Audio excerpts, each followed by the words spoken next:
अस्सलाम वालेकुम नाजरीन, current affairs with Mazhar Khan के साथ हाज़िर हूँ। लास्ट जो प्रोग्राम था हमारा एपिसोड, उसको पसंद करने का बहुत बहुत शुक्रिया। बहुत अच्छा फ़ीडबैक मिला है मुझे, मैनी थैंक्स फॉर देट।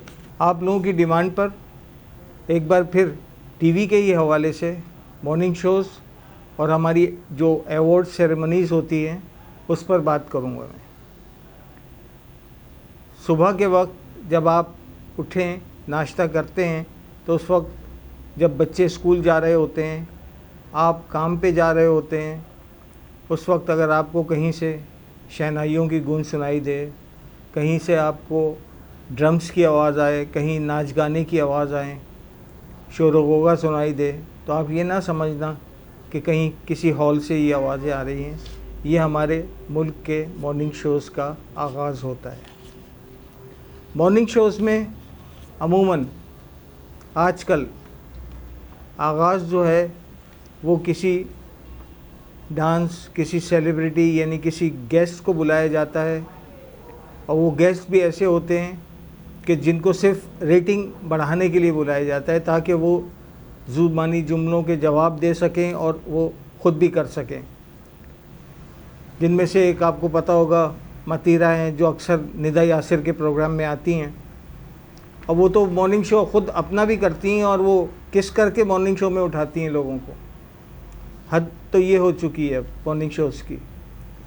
पहले किसी ज़माने में हमारे मॉर्निंग शोज़ का आगाज़ कुरान करीम की तालीमात, अहादीस, इनसे होता था, लेकिन अब वो ज़माना नहीं रहा। अब तो ऐसे गेस्ट बुलाए जाते हैं जिनका ताल्लुक़ आवाम के इस तबके से नहीं है जिससे हम हैं। टीवी खुलते ही हमें एहसास होने लगता है जैसे हम जिन्हें देख रहे हैं हम उनमें से नहीं हैं। हम बहुत ही मुफलिस और गरीब घराने से हैं। उनके लिबास, उनकी बातचीत का अंदाज़, उनकी हरकतें वो हमारे घरों में ना हमने देखी हैं न सुनी हैं।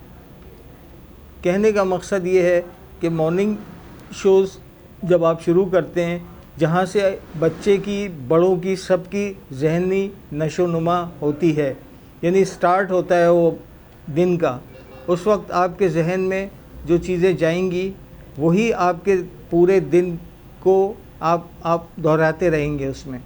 तो जब आपको इन चीज़ों की मालूमात दी जाएंगी, मालूमात क्या होती हैं, यही बेकार की बातें होती हैं, इंटरव्यूज़ होते हैं, एक दूसरे की शादियां कराई जाती हैं। आपको पता है आजकल मॉर्निंग शोज़ में मोस्टली शादियों का बहुत रिवाज है। शादीशुदा लोगों की भी शादी करा दी जाती है दोबारा। फिर उसमें एक और कॉन्सेप्ट आ गया है, ब्राइडल शावर हो रहे होते हैं, मेहंदी की रस्में हो रही होती हैं, जो नित नए तरीके से होती हैं, जो कभी हमने आम ज़िंदगी में नहीं देखी। हमारे यहाँ रस्म व रिवाज रहे हैं, हमारे यहाँ कल्चर रहा है मेहंदी का, लेकिन ये जो नई चीज़ें आई हैं ये तो बिल्कुल नए तरीके से ही इंजेक्ट की गई हैं हमारे इस माशरे में। तो ये तमाम चीज़ें देखने के बाद आप ये ख़ुद सोचें कि हमारे जहन पे, हमारी फैमिली के जहन पे क्या असरात होते होंगे। ड्रामों से और फिल्मों से फारिग किए हुए लोग कॉस्मेटिक सर्जरी करा के इन मॉर्निंग शोज़ पे कब्ज़ा कर बैठे हैं। ये अपने प्रोग्राम अपनी मर्ज़ी से करते हैं, जो इनके दिल में आता है वो करते हैं। प्रोड्यूस भी ये कर रहे हैं, एक्टिंग भी ये कर रहे हैं, गेस्ट भी इनकी मर्ज़ी के आते हैं, वही गेस्ट बदल बदल के बुलाते रहते हैं, और इंतहाई बेहुदा और नाजेबा किस्म की बातें होती हैं जो हम फैमिली के साथ बैठ के नहीं देख सकते। तो कहने का मकसद ये है दोस्तों कि हम इस माशरे के लिए, इस कल्चर के लिए, इस सोसाइटी के लिए, इस कल्चर के लिए हम इस किस्म के प्रोग्राम कर रहे हैं ताकि आप लोगों को इससे आगाही हासिल हो। आप ख़ुद सोचें, क्या आप मोटिवेशनल प्रोग्राम्स नहीं कर सकते, एजुकेशनल नहीं कर सकते, इंस्पिरेशन वाले प्रोग्राम्स नहीं कर सकते, अपने लोगों की बायोग्राफ़ी बता के, अपने लोगों की तारीख़ बता के, अपने लोगों की हिस्ट्री बता के? हमारी हिस्ट्री तो बहुत पुरानी है, हमारी तारीख़ में बड़े अच्छे अच्छे लोग गुजरे हैं, क्या उनके बारे में आप प्रोग्राम नहीं कर सकते? मेरे ख़्याल में इस किस्म के प्रोग्रामों की हमारे मॉर्निंग शोज़ में कमी है। सिर्फ एक खातून मधिया नकवी वो ये कर रही हैं। उनके प्रोग्राम में आपको करंट अफेयर्स भी मिलेगा, जदीद जो लेटेस्ट न्यूज़ चल रही होगी वो भी मिलेगा, आपको जनरल नॉलेज भी मिलेगा, डॉक्टरों से आगाही मिलेगी, कोविड के मुतालिक आगाही मिलेगी। और वो जिस अंदाज में पेश करती हैं, जिस किस्म का वो लिबास ज़ेब तन करती हैं, उससे एहसास होता है कि प्रोग्राम ऐसे भी हो सकते हैं।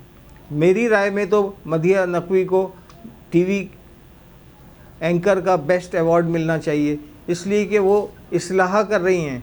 वो सुबह के वक्त बैठती हैं, उनका प्रोग्राम रिपीट में शाम को भी आता है, लेकिन जो वो प्रोग्राम कर रही हैं उससे किसी न किसी के ऊपर कोई ना कोई असर होता होगा यकीनन। जब इन बुरी प्रोग्राम्स की वजह से हो जाता है तो अच्छे कामों का तो होना चाहिए।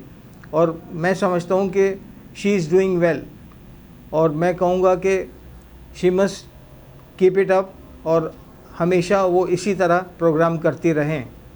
ये नहीं हो कि वो चैनल्स के प्रेशर में आके अपना ट्रैक चेंज कर लें, और वो बहुत गलत बात हो जाएगी। हालांकि वो बहुत बड़े सेनेटर की वाइफ हैं, लेकिन उसके बावजूद मैंने कभी उनको उन सेनेटर्स के बारे में या उनकी पार्टी के बारे में बातचीत करते हुए नहीं सुना। तो ये उनका एक बहुत बड़ापन है जो वो किसी मामले में बायस नहीं है। निदा का वो प्रोग्राम जिसमें वो मतीरा को लेके आई थी, उसमें इंतहाई नाज़ेबा अल्फाज इस्तेमाल किए गए हैं, और वो किसी भी तरह से हमारे कल्चर का हिस्सा नहीं है और ना ही होना चाहिए, इसलिए कि हमारा कल्चर ऐसा नहीं है और किसी सूरत में भी ये काबिल कबूल नहीं है हमारे लिए। ये लोग जो आके बैठ के इस किस्म की गुफ्तगू करते हैं, इस किस्म के प्रोग्राम्स करते हैं, ये हमारे माशरे की तर्जुमानी नहीं कर रहे। हमारा माशरा ऐसा नहीं है। हमारे यहाँ तो अच्छी तालीम दी जाती है, शुरू से लेके उठने बैठने चलने के आदाब सिखाए जाते हैं, बोलने के आदाब सिखाए जाते हैं, तरीक़ा सिखाया जाता है, तालीम दी जाती है हर किस्म की, ताकि किसी शख्स का कैरेक्टर बिल्डिंग की जाती है जिसे कहते हैं। वो इन प्रोग्राम से तो कैरेक्टर बिल्डिंग आपकी कहीं से भी नहीं हो रही। हालांकि ये कर सकते हैं लेकिन ये नहीं कर रहे। मतीरा तो ऐसा मालूम होता है जैसे कि मेरा जिस्म मेरी मर्ज़ी वाली ख़वातीन की तर्जुमानी कर रही हैं। उनका तो कोई प्रोग्राम आप देख लें, किसी प्रोग्राम में आप उनको देख लें, उनका यही होता है लहजा। और ये एक जिसको कहते हैं ना कि सस्ती शोहरत हासिल करना, ये वो चीज़ होती है कि आप जो है ना अपने कल्चर से बगावत करके आप कोई भी बात बोल जाएं और कह जाएं कि ये तो हम मॉडरेट हैं, हम कह सकते हैं, हमें कहने की आज़ादी है। हमें आज़ादी है, हर चीज़ है, दीन ने भी हमें दी आज़ादी, बोलने की आज़ादी है, लेकिन उसकी हुदूद हैं, उसकी लिमिट्स हैं। ऐसे नहीं कि आपके जो मुंह में आए कह जाएं और वो किसी के ऊपर क्या उस पर गुजरेगी ये नहीं सोचें। जिस वक्त ये प्रोग्राम आ रहे होते हैं और ये सब कुछ दिखाया जा रहा होता है, आपको पता है एक आम आदमी क्या कर रहा होता है? एक आम आदमी घर से निकला होता है, कोई मिनी बस में बैठा हुआ होता है, कोई चिंची में बैठा होता है, कोई सब्ज़ी लेके अपना ठिया लगाया हुआ होता है, कोई फलों का ठिया लगाया हुआ होता है अपने बच्चों को 2 वक्त रोटी देने के लिए। ये है असल हमारा कल्चर। ये क्यों नहीं दिखाते ये कि हमें ये हमारे ये भी लोग हैं, क्या वो आपसे कमतर हैं जो आप वहाँ बैठ के ये प्रोग्राम्स कर रहे हैं? तो जनाब बात हो रही थी कि उस वक्त एक आम आदमी क्या कर रहा होता है जिस वक्त टीवी में बेहुदा डांस हो रहे होते हैं, बेहुदा गुफ्तगू हो रही होती है। ये नहीं सोच रहे होते कि एक मज़दूर उस वक्त क्या कर रहा होगा, बेलचा लेके कहाँ पे काम कर रहा होगा, एक फल वाला कितनी मुश्किलों से अपने फल आवाज़ें लगा के बेच रहा होगा। ये कौन लोग हैं?